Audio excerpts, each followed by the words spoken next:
O meu lugar é caminho de conheça.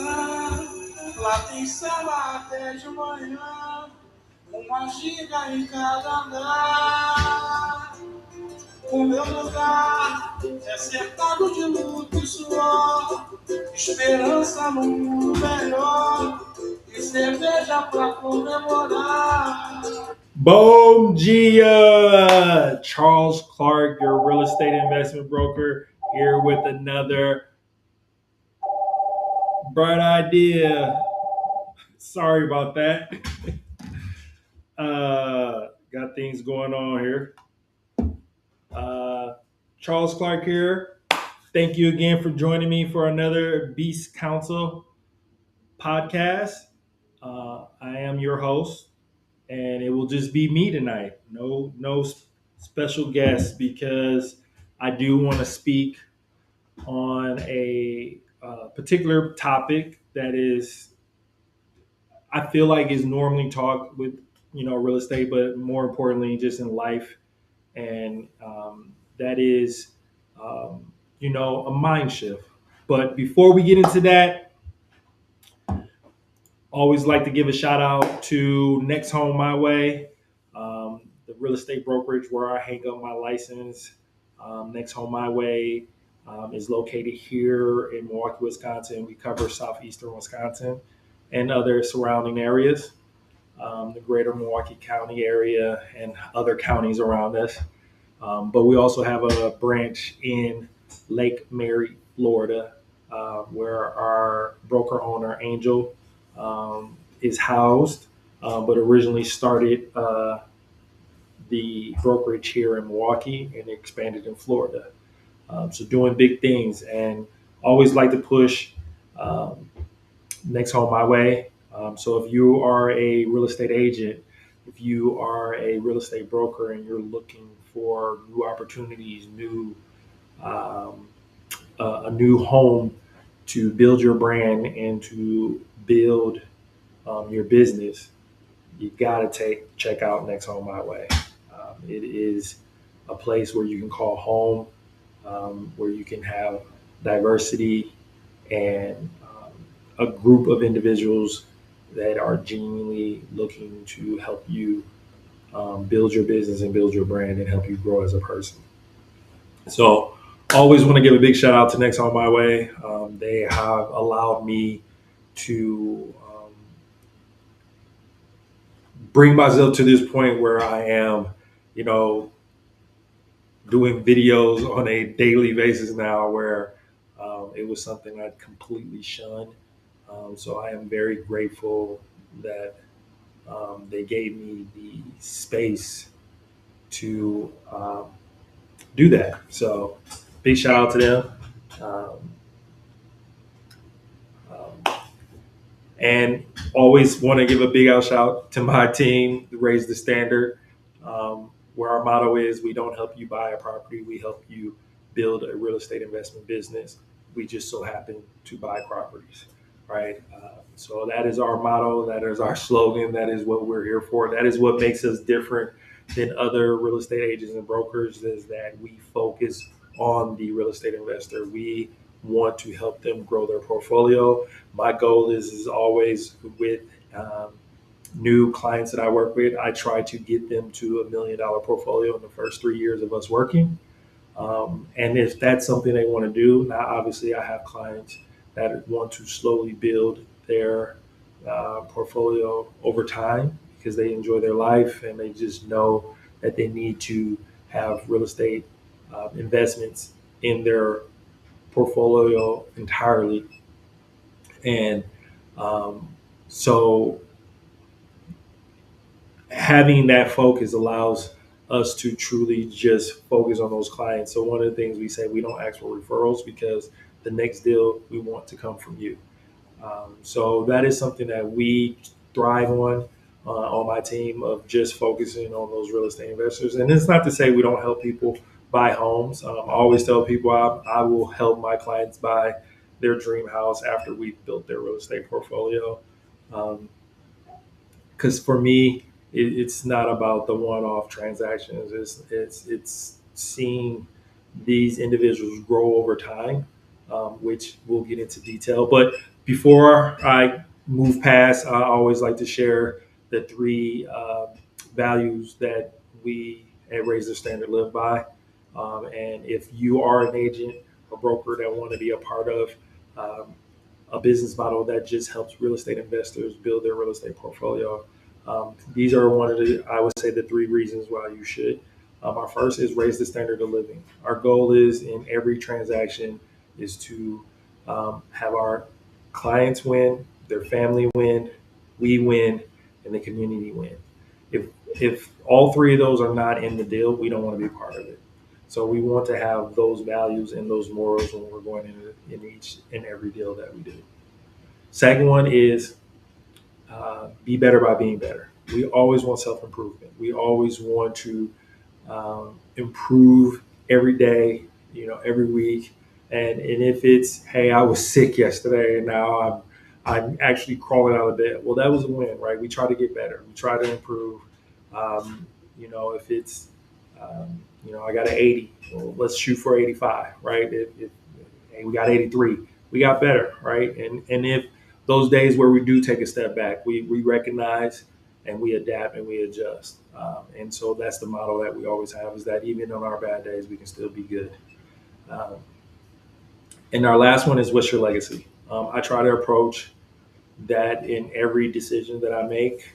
And so I try to instill that into the agents and brokers that I work with, and also um, with our clients, right? Why are you doing this? Why do you want this portfolio? Is it a lifestyle? Awesome. Like, okay, what's beyond that? What is are you is this lifestyle because this is what you want your family to have, and that's what you're living for? And this what you want this portfolio to do is to allow you and your family to live a certain life, and then you be able to pass this on. I know that for me, I have a son, and it's something that is, on my mind when I make decisions, and it is a legacy that I want to leave for him.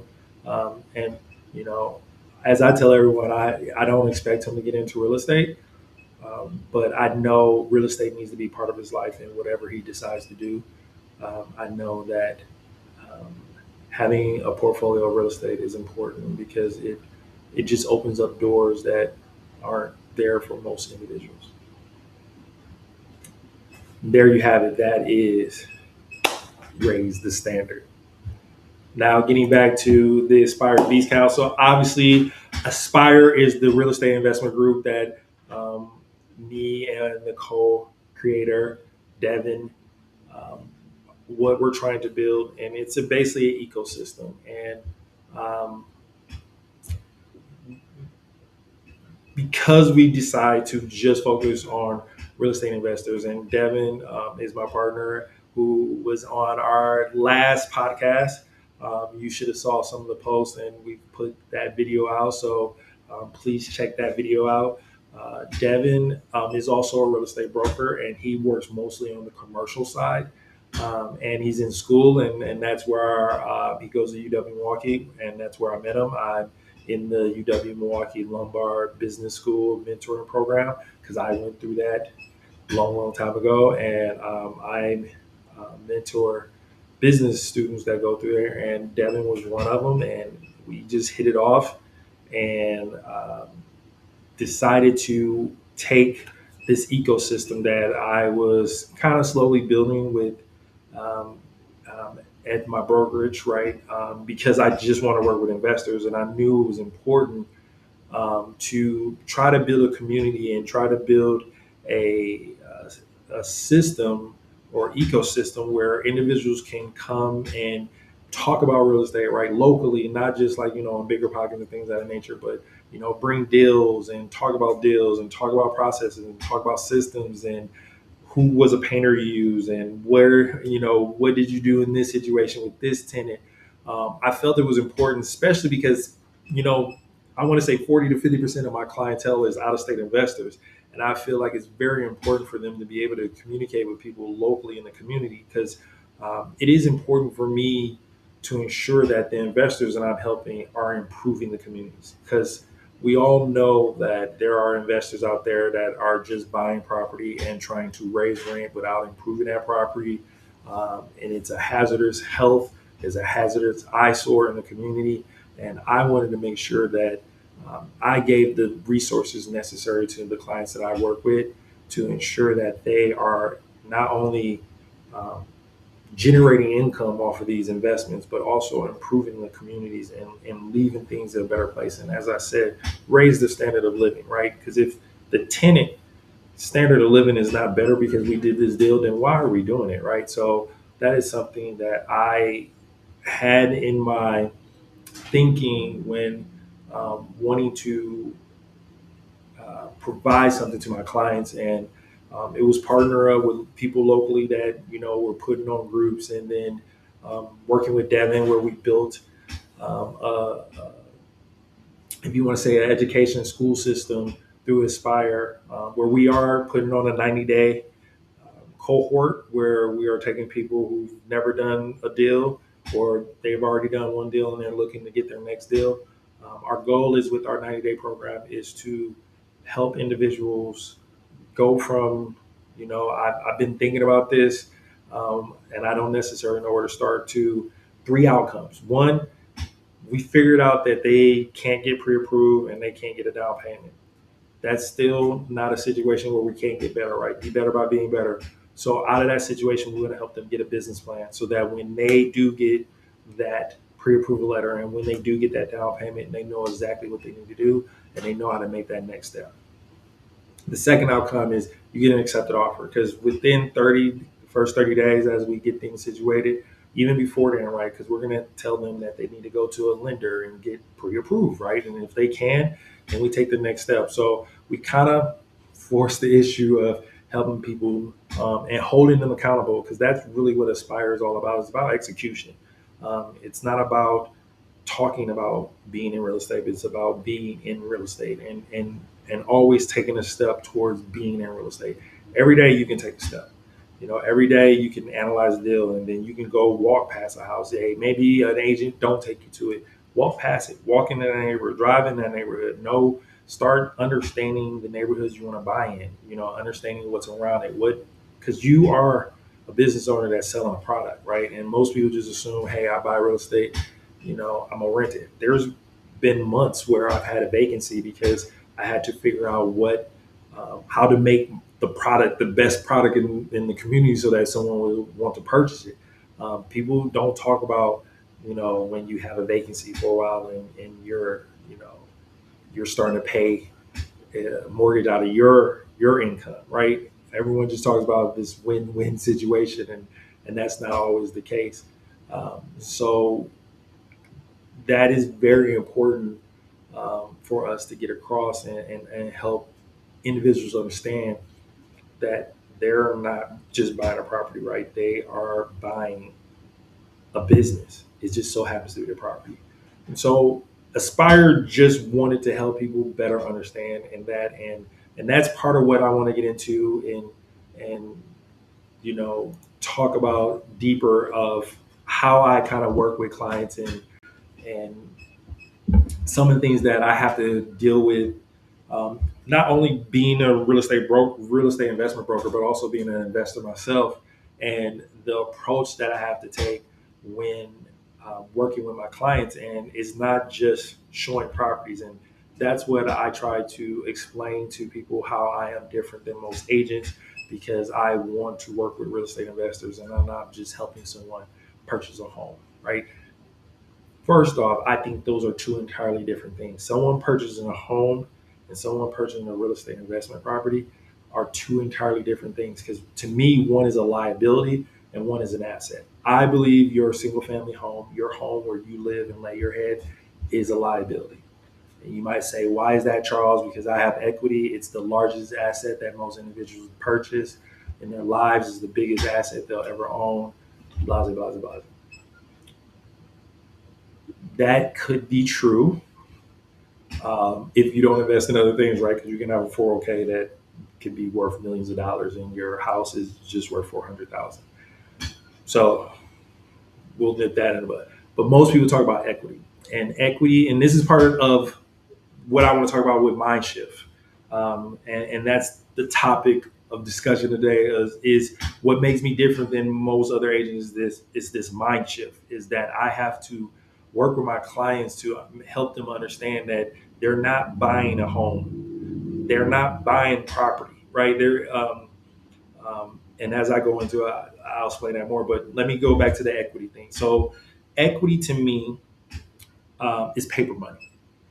And what I mean by paper money is that it's only on paper. You can't technically do anything with it as is, right? If you say my mortgage is 200,000, my property is worth 400,000, I have 200,000 equity. I say cool. The first thing I'm going to say is do something with it. Let me see it. And you're like, well, I either, and there's only three capital events that you can touch your equity. One is sell it, right? I don't want to sell my house. Cool. Now you only got two options, right? Because that's the only way you can sell the $400,000 house, pay off the $200,000 mortgage, and now you have 200,000 in cash. But now you have a house problem. So now you got to use that money to buy another liability, so you have somewhere to live, or use the strategy that I work with some of my clients, which is part of the mind shift. The second capital event is you do a HELOC, which is a home equity line of credit. That is the other way you can get access to the equity. Most banks might lend 80 to 90% of a home equity line, in which they will say, "Hey, your house is worth 400,000. You owe 200,000. We'll give you 100,000 or 150,000 home equity line of credit." So now you have two loans, right? Basically, a home line of a HELOC is basically a credit card. It's a credit card on your house. The third is a cash out refi, which a bank typically gives 75, maybe 80%, right? So in this situation, let's just say 80 of 400,000. That should be 320,000 roughly. I'm hoping I'm right. So you owe 200,000, they'll give you a brand new loan for 320,000. So that means it wipes out the $200,000 loan, gives you a brand new loan with 320,000. Well, wait a minute. I had a loan for 200,000. Now you gave me a loan for 320,000. Where's that other 120,000? Oh, here you go. Here's a check. Now you have a check of 120,000. You pull the equity out, but now you have a mortgage with 320,000 where it was worth 200,000. So now your mortgage payments are higher. That's the only way you're getting access to the equity, right? So if you're not doing any of those three things, what is happening every month? Well, I just said, right? You have a mortgage payment. Well, at the 200,000, you have a mortgage payment. So now you have a mortgage payment. You also got to pay the water bill.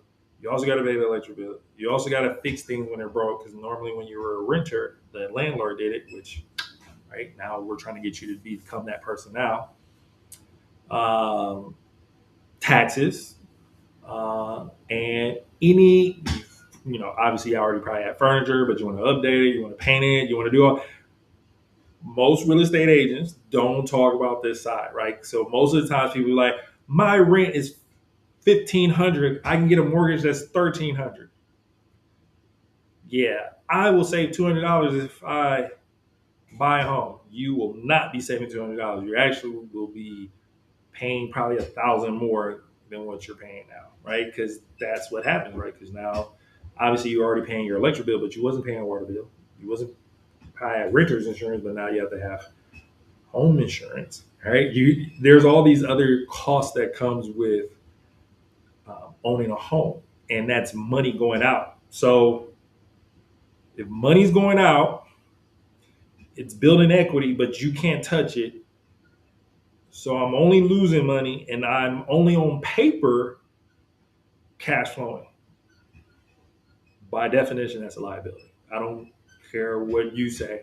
That is a liability. If you read Rich Dad Poor Dad, you also will learn that lesson, which that was one of the books that opened my eyes to that and made me realize that um, owning a home is a liability. And what you should do is buy assets that pay for liabilities. Never saying don't have a single family home. I'm saying have something that's paying for it, because it's a liability. And if you are only paying for it because of your job, you're in a predicament, right? And so I have to help people understand that and shift their mindset of you have to look at real estate differently. You're normally looking at real estate in a retail mindset or a home buyer mindset, right? Um, so you kind of are blind to certain things when when you're looking at real estate at first until certain things happen. So one of the things that I like to tell my clients is that if you have a 5 year goal, we should reach it in three working with me. So like that's why I personally say that I try to get all my clients up to $1 million portfolio or help them attain $1 million portfolio within the first 3 years. And that's partly maybe some of them saying I'm going to do that in 5 years. Well, I say I should be able to shorten it because I should shorten your learning curve, right? Because I'm helping you understand certain things about the real estate investment business that you might not do necessarily, right? I've um, heard people before, like, they bought their property and kept one, unit vacant because they thought it was a good tax write off. And, like some people treat real estate investing like a hobby, right? They move family in or someone they're close to, and don't do all of the necessary due diligence, right? That's treating a job like a hobby, and in real estate investing is a job, right? I don't care how many people look at it and say, "Oh, this is a cheat code or it's passive income." I always tell people there's two things in real estate you have to do. You either manage the property or you manage someone who's managing the property. But someone has to manage the property. This is one of the reasons why I think AI is going to have an effect on real estate, but in other ways, but not necessarily the fact that you still need someone physically to live in the place and someone to physically manage the place. Something's going to break. Someone needs to go there and fix it. So until AI and bots come out where they can go out there and fix it, someone still physically need to go there, right? And someone, even the bot, physically needs to go there and fix up things. So real estate is important from that standpoint. But what I try to get my clients to understand is that even you set up systems, you can try to make it passive, but eventually you need to either manage someone who's doing it or you got to do the managing. And what my goal is to try to get them quickly to having someone manage it for them to allow them to have that freedom, right? I think a lot of times people want to cost save a lot of things up front to try to save money. In the long run, they're costing more money because now they're like, well, I'll go do it. Well, if you're worth $100 an hour, and we need to get a paint job done, and it takes you 20 hours to do it when we could have hired someone to do it for five and they would have paid $700, you spent $2,000 instead of paying someone $700 to get it done in 5 hours, right? So those are mind shifts you have to take in real estate, and helping you make um, a difference in looking at real estate. So the three mindset shifts that I kind of want to get into, which I feel like is the layers to all these things that I'm sharing with you, is the first one is what I've said. We don't help our clients buy a property. We help them buy a real estate investment business. It just so happened to be properties. So one of the things that I like to tell my clients is that you're not really buying that property. What you're buying is the future cash flow of that property. And that's what you're purchasing. It just so happens to come from this thing called property. But you want the money that comes from that property. So you don't necessarily care, so to speak, about the property because it's the money. And that's one thing that I think a lot of real estate agents don't understand. So, and the reason why I'm a toot my horn here is, and why I feel like I do understand it a little bit better is because of my background. So as I share with you about Devin and being a mentor, I graduated from UW Milwaukee with a bachelor's in finance degree. I have two minors. One is in economics and the other is in economic development. And then I have two certificates. One is international business when I studied abroad in Paris, France. And another one is from Rio de Janeiro, Brazil, where I studied to get my Latin and Caribbean studies. Um, and the program was focused on international business and Portuguese. So Bom Dia and Beleza are Portuguese words that I use. So that's my background. So that is one of the mind shifts that I have to put my clients through, is the saying, you know, don't look at the property, so to speak, and let's look at the future cash flow of it. And that's why some agents don't understand when they have a client that hasn't raised rents for 5 years, and then they put their property on the market against something that has raised their rents in the last 5 years, and then they sell at a certain number. The agent thinks, well, I have a duplex, that was a duplex, they're both the same size, they obviously are the same, so I can sell them the same. That is not true when you're dealing with investors. Houses, yes. That house down the street is a 4 bedroom, 2 bath, and it's sold for 300,000. This is a single family house with 4 bedrooms and 2 baths, same square footage, pretty much the same size. So I can sell this at the same price. That's not how investors look at it. We look at the future cash flow, and then we say, what is that presently? What am I willing to spend to get 30,000 a month, right? And that's what people have to understand. Like, part of your down payment, right? I'm putting $50,000 down on this property because I'm gonna make 30,000 a year, right? That's what I'm paying for. I'm not paying for a house. I'm paying for the future cash flow of this house. So I'm giving the bank $50,000 to buy this asset that is going to bring me 30,000 a month, right? That's the game of this, right? I'm going to go get a mortgage, and I'm going to get a mortgage that has all these expenses with it, right? Because it's the same thing for a single family house, right? So let's take the same situation. As I said before, we were saying 1,300, but it's going to be an extra $1,000. So let's just say 2,300, right? So it's 2,300 that I am having to pay for this house. Well, let's switch it over here to this duplex now. Say both rent for 1,500. Well, the 2,300 for all that, I'm gonna get $700 a month, because 1515 is 3,000. 2,300 minus 3,000, you get 700 a month, right? So 700 a month times 12, carry the one, 8,400. So 8,400 in a year. So that is what I bought. It's, you don't get distracted by the house, because that's what I bought. I bought the 8,400, or why would I do this, right? And so shifting your mind from, I don't like that house because it's in that neighborhood, that don't matter. Can I put this money that I'm going to put down and get the return that I'm looking for?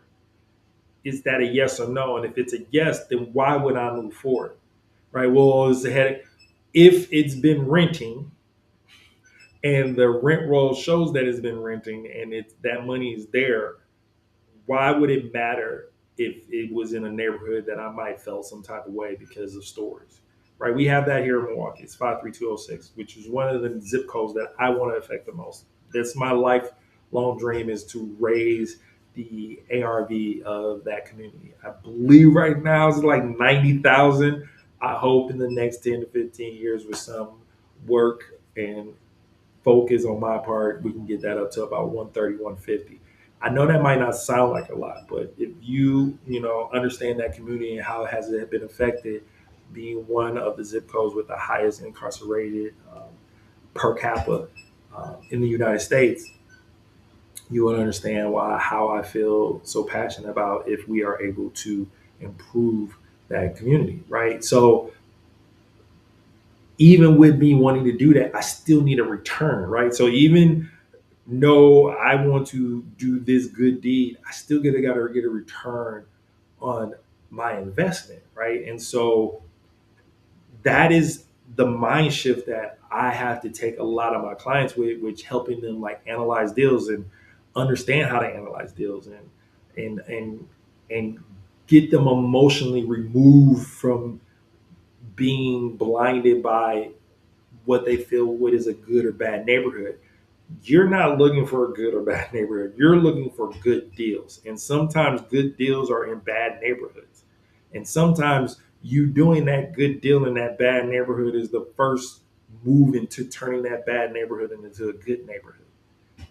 So that's a mind shift that most people don't understand until they're a couple years in and they're starting to better understand how to analyze deals. So what I felt like what was missing when I went through this situation, when I worked with an agent who was a retail agent, but tried to help me buy an investment property.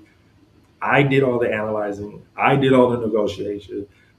They just wrote the contract. And so I knew there was a gap there. And then when I got on Bigger Pockets, they always talk about find that real estate agent that is investor friendly. So I just realized, well, I don't want to be investor friendly. I want to be investor focused.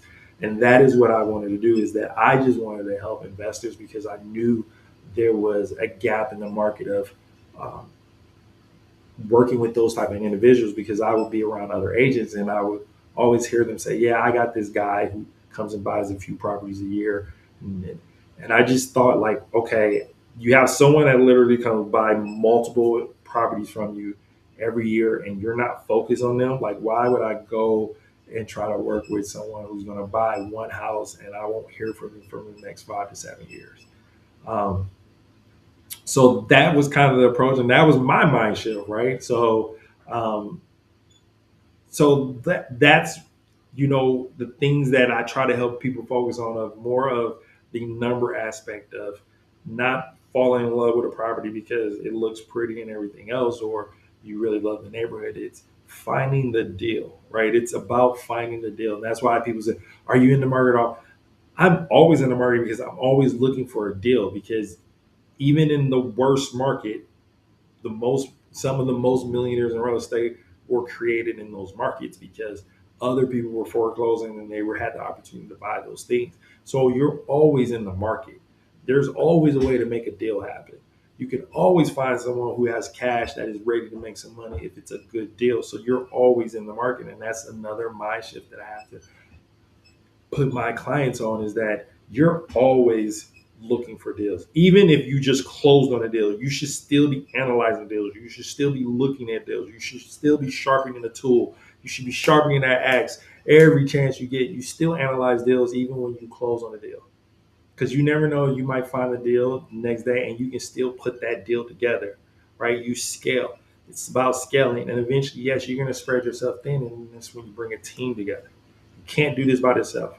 Real estate is a team sport. Another mind shift, right? There's another mind shift that you can't do this alone. And I know there's a lot of books out there with this person who says they built their real estate portfolio. They didn't do it alone. They had to hire plumbers, electricians, carpenters, agents, insurance people, CPAs, real estate attorneys, all of it. That's not by yourself. Now you might say I'm like tennis or track and field. Cool. You still have a team. And that's a mindset that you definitely have to understand, is that this is not about you. This is about you building a real estate investment business. Again, it's not buying properties. You're buying a business. Soon you close and you get those keys to that duplex, or you get those keys to that fix and flip property, that is a business you bought, and you must treat it as such. Another strategy in that sense is the portfolio strategy, and how, like I said, you keep analyzing deals. That's part of having that portfolio strategy mindset. You're not buying one property, you're buying a piece of the puzzle, of which is your portfolio. That property should lead you to your next property. And if it doesn't, then either that is your strategy or you bought the wrong property. I constantly talk on my Tuesday Beast Council about a client that or I wouldn't say client, it was someone who reached out to me to get some consulting about how to scale their business. And, eventually in our conversation, I had to ask, you know, well, did you recently buy something? He was like, yeah, I just bought something and it's working perfectly. We're cash flowing and everything. I'm like, well, where's the money from now on to get your next deal? Like, what do you mean? Money's in it, we're cash flowing and everything else. And I was like, well, did you always want to scale? And he was like, yeah. Then that was the wrong property. Or you're inputting the wrong strategy on that property, because you should have did the Burr method, right? And that's one of the things that we really preach here, or I don't want to say BRRRR. I like to say value add, but everyone knows BRRRR. Um, but the value add method, because we want to redeploy our capital. And the only way we can redeploy our capital is that we, of course, appreciate the property that we're dealing with, right? We got to raise the value of it, raise the rent of it, and be able to pull that money back out so we can go get the next deal, right? Or we improve it enough to a certain point where we can get new investors, have them buy part of us out of the deal so that we have fresh new cash to go get the next deal, right? And again, that's a mindset. Most people just think I have to refi out of that property. So that was the other suggestion. I was like, well, do you know anyone else that can take 40% of your share of this property and sell it to them and then take that cash to go get the next deal? Most people just assume, oh, I gotta, if I can't refinance out, then I'm stuck. Like, well, no. If you did put enough, let's say you put 50 in there, right? You put $100, you bought it for 100, you put it in 150, and now it's only worth 175. Your money's kind of stuck, right? You can't really get a new loan. Maybe you can get a new loan because if it's 100,000, you probably get maybe 135,000, right? Then you can pull 35,000 out. Cool. Well, let's just say you can't, right? Let's just say they're like, well, you got to wait a little bit. You can go to an investor and say, hey, investor, I'm making 1,500, a month. Let's just say, right? I'm willing to give you 30% of this, which would be, well, let's say 1,000 because that made me 30%. So it's 300. Give me 20,000. I'll give you 300 for the next year, and then it'll go up to 400, and then 500 in year three, and then year five, year three, I'll give you all your money back plus this extra 10,000 you make.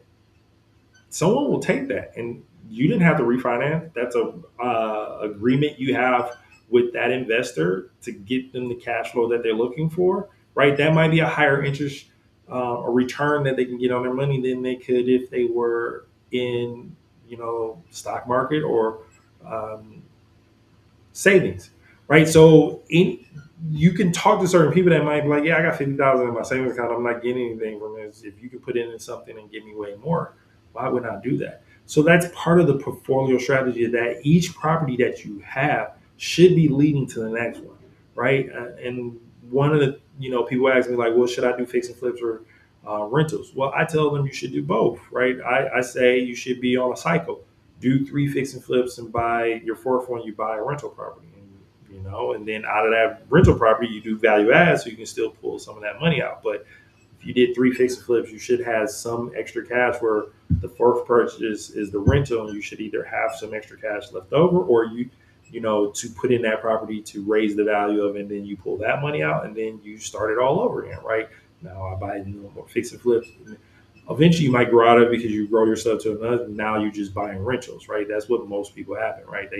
They start off in fix and flips, and but they didn't have a strategy. And so like that's what I try to do when working with my clients is let's have a strategy. Just not randomly do fix and flips, and then we're going to occasionally do rentals. But again, you might be doing a fix and flip and say, hey, I'm on my second one, but this rental comes. Let's jump on it, right? Because it's part of your strategy. It's what you do. It's part of your, you know, which is my last one, your thesis, right? Your thesis helps guide you and helps you make the right decision because it's what's right for you and what you're trying to accomplish. And your thesis can definitely change, but you should have a guiding point. You should have a North Star about your real estate thesis, right? And the thesis is just basically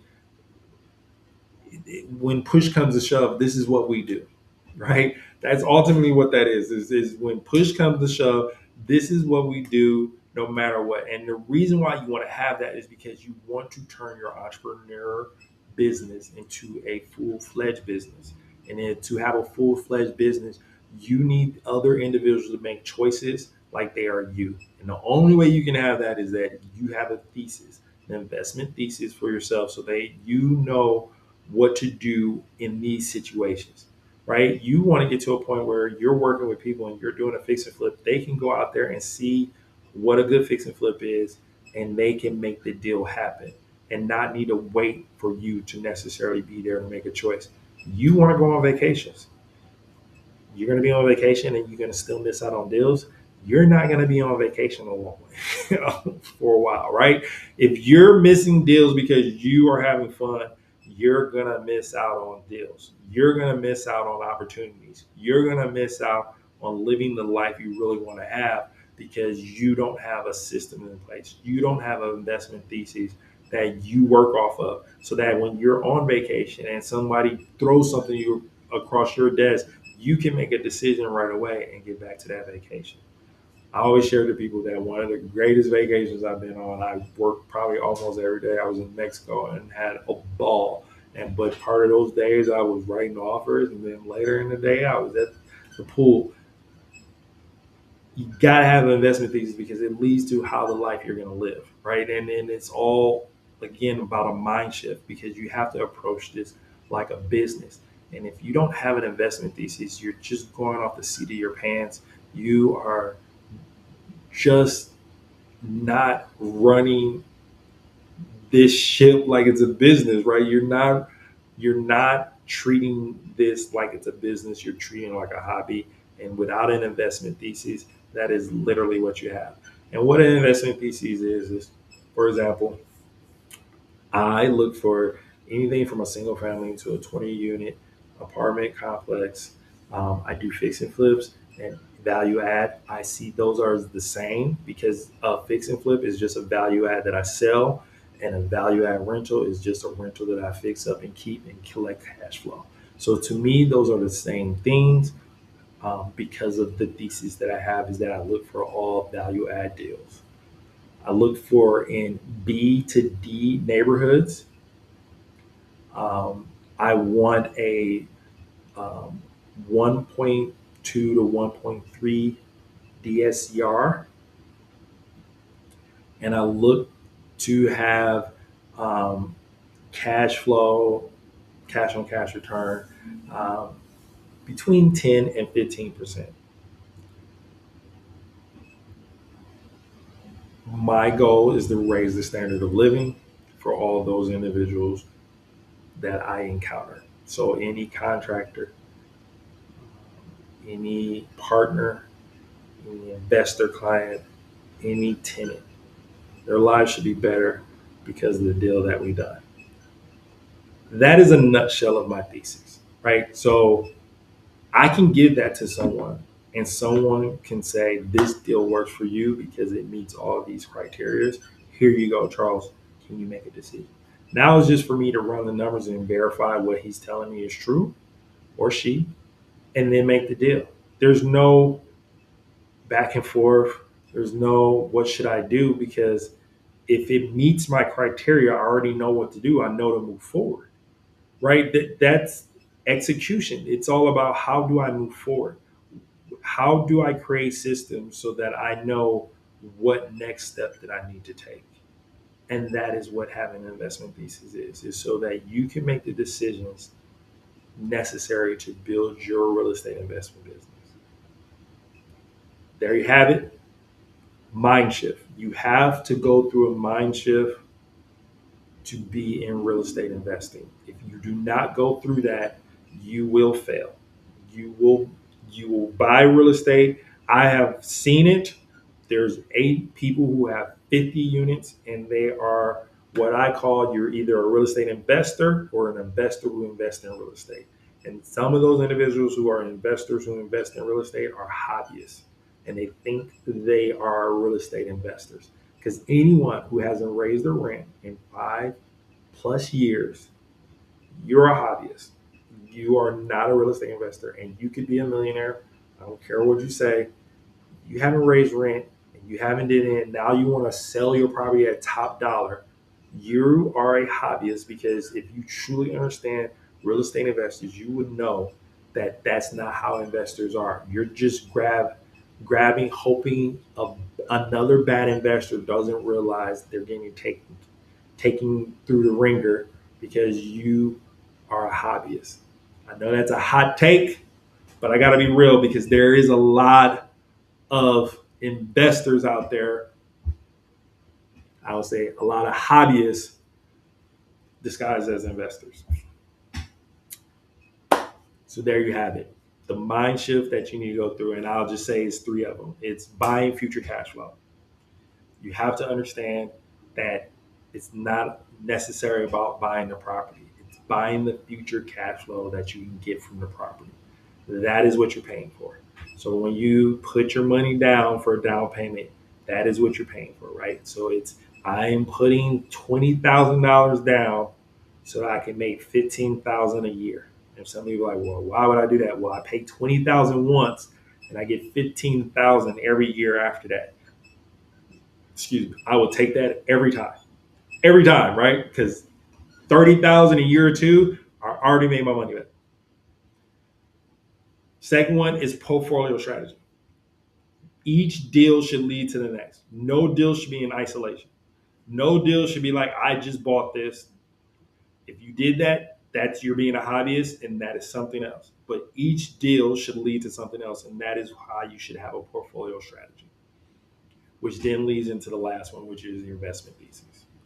You got to have an investment thesis, which you can say your buy box. I like to call it investment thesis because you should put some other things in there, like I said, like raise the standard of living. For me, that is the ultimate thesis around that, right? Everyone's life should be raised by me having a strategy of buying single family to 20 units, um, fix and flip or value add rentals, buying in B and D neighborhoods, having a DSCR of 1.2 to 1.3, and having a cash on cash return between 10 and 15%. Everybody's life should be better. Everybody's life should be better. My life should be better. My family, my client, their family, and the community, tenant, all their lives should be better because we did that deal. That is my thesis, right? That is what I'm looking for. That it helps people picture, that helps people understand what I'm ultimately accomplishing. And if you're going to be a real estate investor, I, I ask you, I beg of you, create a real estate investment thesis so that you can be a real estate investor.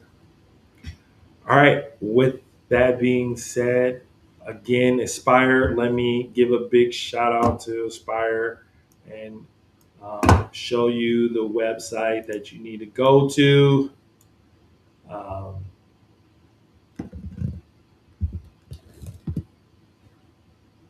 please check this out.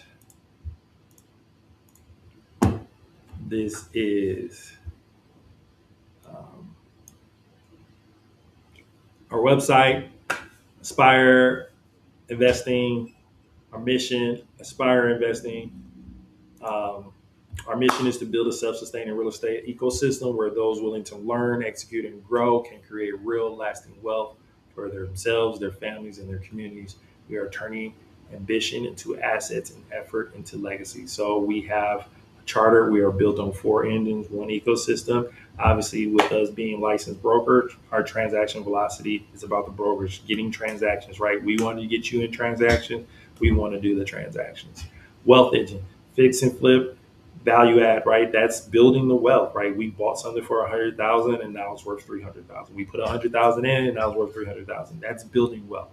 The educational ecosystem, you got to keep learning. You have to keep growing. Yes, we just don't want you just to be solely focused on the education, right? Obviously, we need it because we need to learn, we need to grow, we need to improve ourselves, we need to be better by being better.